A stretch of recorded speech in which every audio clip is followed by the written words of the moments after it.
Well, good morning. This is the Lew Rockwell Show, and great to have as our guest this morning Mr. Gerald Celente. So Gerald is founder and director of the Trends Research Institute. He's publisher of the Trends Journal. He's a famous prognosticator, an analyst. But Gerald, before we get into what the power elite is doing to us with the banks, with the Fed, with the wars, with the police state, and their terroristic war on terror and all the rest of the things, tell us what the heck has happened with MF Global. MF Global stole a lot of your money.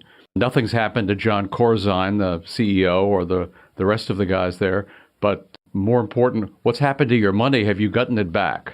I've gotten a little over 90% back, Lou. Well, okay. So that's, so they stole 10%. The VIG, as we used to call it in the old days. But, as you said, no one has been prosecuted. No. Not even brought up on, for charges. Nothing. And not, as you well know, not one head on Wall Street has rolled with all the criminal activity that's been proven. Because when we look at the fines that the Goldman Sachs gang has paid, and JP Morgan Chase and the rest of them, in the hundreds of millions of dollars, chump change, of course, considering what they've stolen and what they've gotten away with. And when they do pay these fines, of course, they always come with the caveat that we neither admit nor deny any wrongdoing. So it's what's the word justice is being misspelled. It's Justus, just us. They could have free ride. And of course, this is true of all the big banks, all of Wall Street, the whole financial sector can do no wrong. And of course, also is massively subsidized by the Federal Reserve. Yes. There's a headline into the New York Times, Wednesday, May 29th. They call themselves the paper of record. I call it the toilet paper of record. Central banks act with a new boldness to revitalize economies. How about central banks act with reckless abandonment to revitalize economies? Wouldn't that be the more appropriate headline? Well, it's so ironic. John Maynard Keynes called for a world currency. He called it the Bancor. And he said, with a world currency, a single world currency, all the banks and the countries could inflate and nobody could get out of it. There would be no escape. And so, of course, that's what we sort of see Keynes's dream, our nightmare, coming true today. All the central banks are cooperating with the Fed, and whether it's the Bank of England or the Bank of Japan or the European Central Bank, the Swiss Central Bank, all the rest of them seem to have just gone insane. Although I guess not from the standpoint of the establishment, but from the standpoint of the regular guy, they're slitting his throat. Well, obviously, but again, and that's why they're able to keep this Ponzi scheme going, because they're all in on it. So as the United States devalues its currency, well, so too is the Bank of England, the Bank of Japan, as you point out, all of the European Central Bank with Mario Draghi and the endless buying up of bonds and the long-term refinancing operations and what's the other one they call it? Ongoing monetary transactions.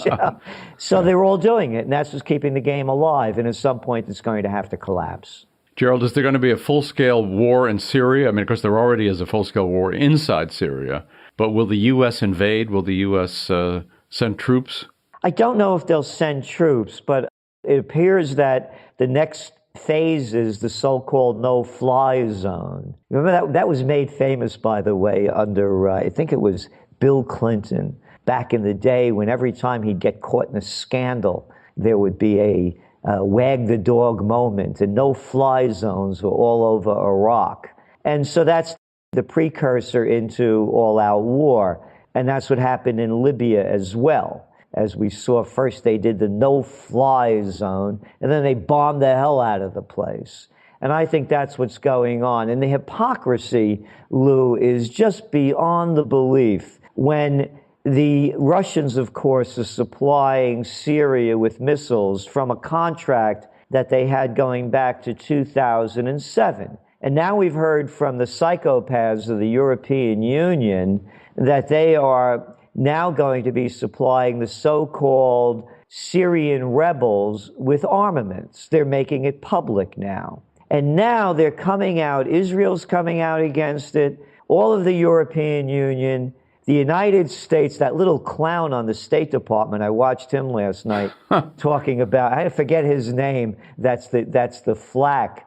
but he can't speak a complete sentence without having to look down at his notes several times, condemning Russia for supplying missile systems to Syria as all of NATO, and being pushed, by the way, by Germany. I guess they can't get over their Heil Hitler trip, for more and more armaments going to the Syrian rebels. Now, let me get this straight.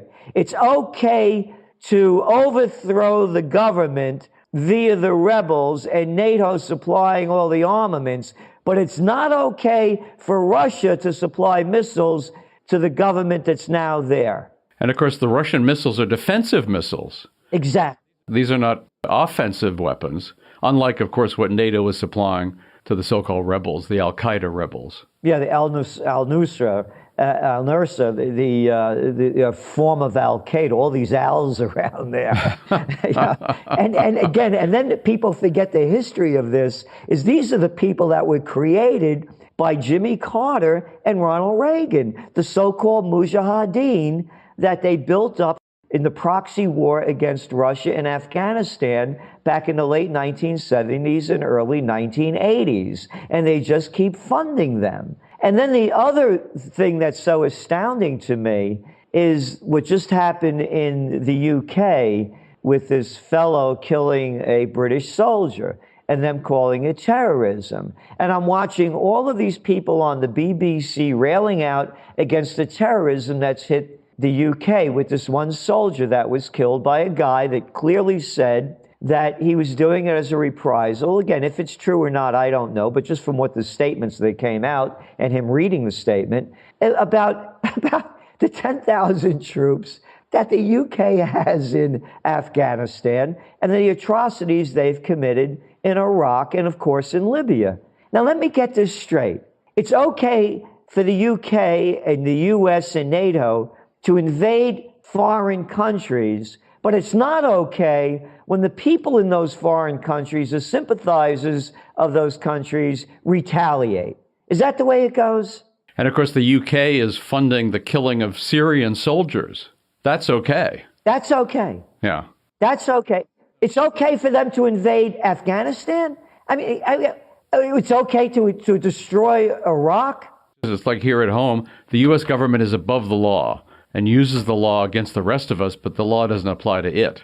And so with international law, so that it can do anything, but nothing can be done to it. It's, of course, a horrific crime if anything happens to the U.S., but the U.S. can slit everybody else's throat, and why that's just justice or just us.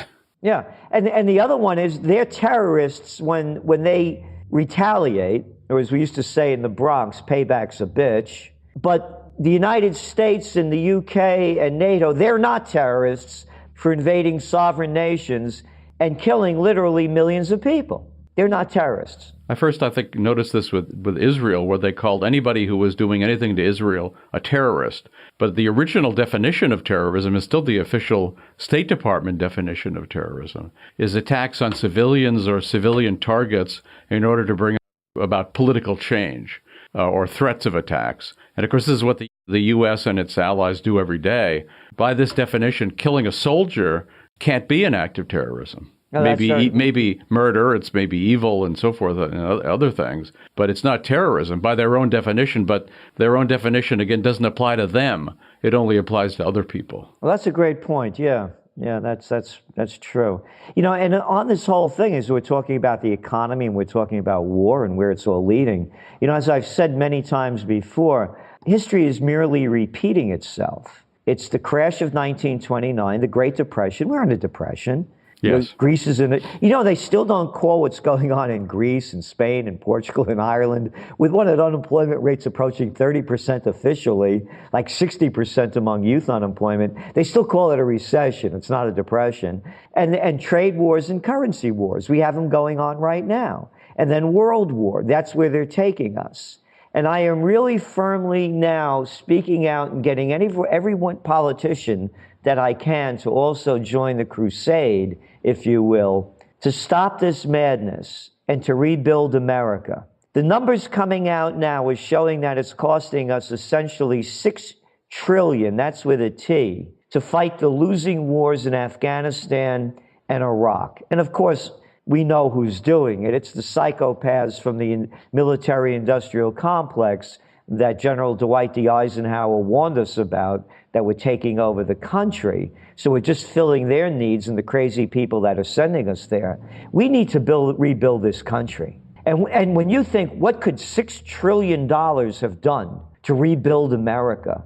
I'm over here in colonial Kingston, New York, about an hour and 45 minutes north of New York City. And you go 6 blocks away from here, you could be in the depths of Detroit when you see the people sitting outside the dilapidated houses. This was a grand city at one time. You go upstate further up, boy, you wouldn't recognize these towns that were once flourishing places. As we've exported all our manufacturing and the intelligence that we had to do it to slave labor countries. We need to bring the troops home and the money back to America to rebuild this country. I picked up the toilet paper of record the day after Memorial Day. They had on the front page a picture of a woman and a baby dressed up in battle fatigues, kneeling before a tombstone of her husband, with a calm look on her face and a smile on the baby's face. You want to talk about propaganda? How about the headline reading, "Dying for no reason at all"? This isn't a Memorial Day for the troops that have been sent to protect our nation. This is a Memorial Day to continue the immorality of the United States invading foreign countries, slaughtering innocent people, and really using our troops as the true GIs. What's the term GI? What is it? General issue? Or what does GI mean? It's nothing. It's just using them for cannon fodder. When are we going to stop this madness? No, Gerald, you're right. And of course, Memorial Day was originally Decoration Day. It was when people would put flowers on the graves of the dead and mourn the dead. Instead, it's become a celebration of war, a celebration of current veterans, but more to the point, a celebration of the U.S. empire. Nothing like what the original purpose of Memorial Day was. And so, yeah, you have people crazily dressing in combat fatigues and camouflage. By the way, why do troops, this happened in Boston too, why are National Guard or other American troops wearing desert camouflage in the middle of an American city? Of course, it's propaganda. It has nothing to do with anything else. But the propaganda is so huge, so amazing, so, I would say, stupid. I mean, the arguments are fundamentally stupid, yet they seem to convince most Americans. Well, most Americans, I mean, look, again, it's the most Americans are the ones that'll drink a phosphorescent Slurpee if you could advertise it properly. I mean, they think Budweiser is real beer, So, but what I'm saying is I agree with you. But we don't have to go for most Americans because, as you well know, what did the Revolutionary War, at the height, what was about 25% of the people were actively fighting it, another 20% supporting it. We don't need the majority. We need a moral minority. And I believe that we have it. And the time for a revolution is now. And of course, not a violent one of the heart, the mind, the spirit, and the intellect of the country. And by the way, that's why I bought I now have the 3 of the buildings, pre-Revolutionary War stone buildings, on the most historic corner in the United States. The only place where there's a pre-Revolutionary War stone building on each corner.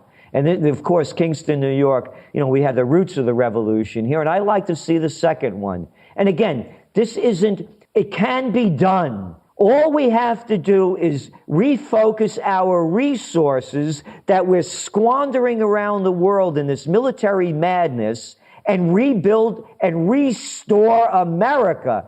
And that's what I want to do. That's the campaign that I'm pushing for all the politicians that I know. Restore America. Bring it back to its greatness. Look, I'm not, a kid. I know that this country did terrible things in the past. With slavery and what we did with other issues, slaughtering the Native Americans. I'm aware of that. But this country had a lot of great things about it too. And it's time to bring back the greatness and to restore the country to the way it was meant. Everything that the founding fathers built this country upon has been desecrated by these little chicken hawks and weenies, the Bushes, the Obamas, the Clintons, these guys that never fought a day in their lives, that are now desecrating everything upon which this country was founded upon and setting it off in a direction of destruction. Who are they to tell us what to do? It's time that we say, look, you guys, every time during election time, you play the role, well, you know, I'm elected by the people and we're here to do what you want us to do. Baloney. You're only doing what the people that give you the money to tell you what to do. Now we're telling you what to do. You want to be a public official? Here's the route you should take. It's up to us to tell them. And I believe, again, the first step, nothing is going to happen, Lew, until we respect what one of the great generals of the United States, George Washington, said in his farewell address about not becoming involved in foreign entanglements. Until that happens, this country keeps going down the crapper. So, Gerald, people who agree with you agree that obviously the country does need to be taken back from the people who are destroying it.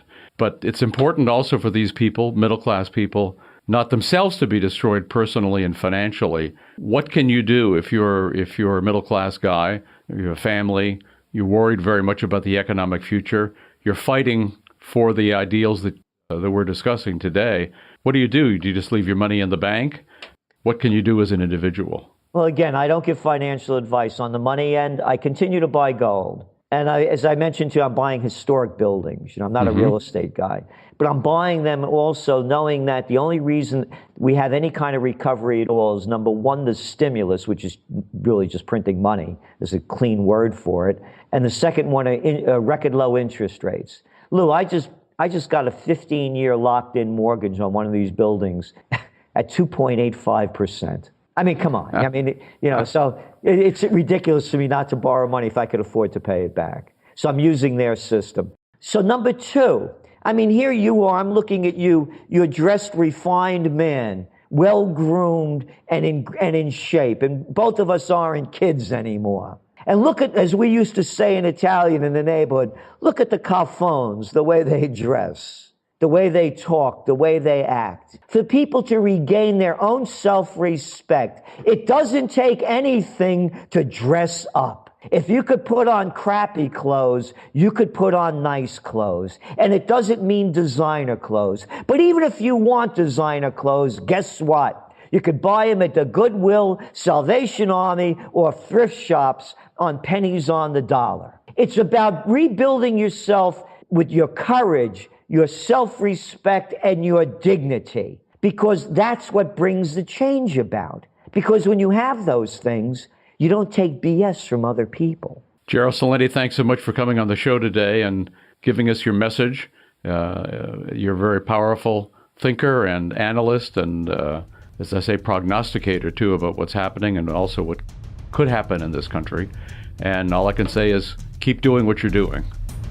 Well, thank you. And you, too. Thank you so much for all you do. Bye-bye, Gerald. Bye. Well, thanks so much for listening to the Lew Rockwell Show today.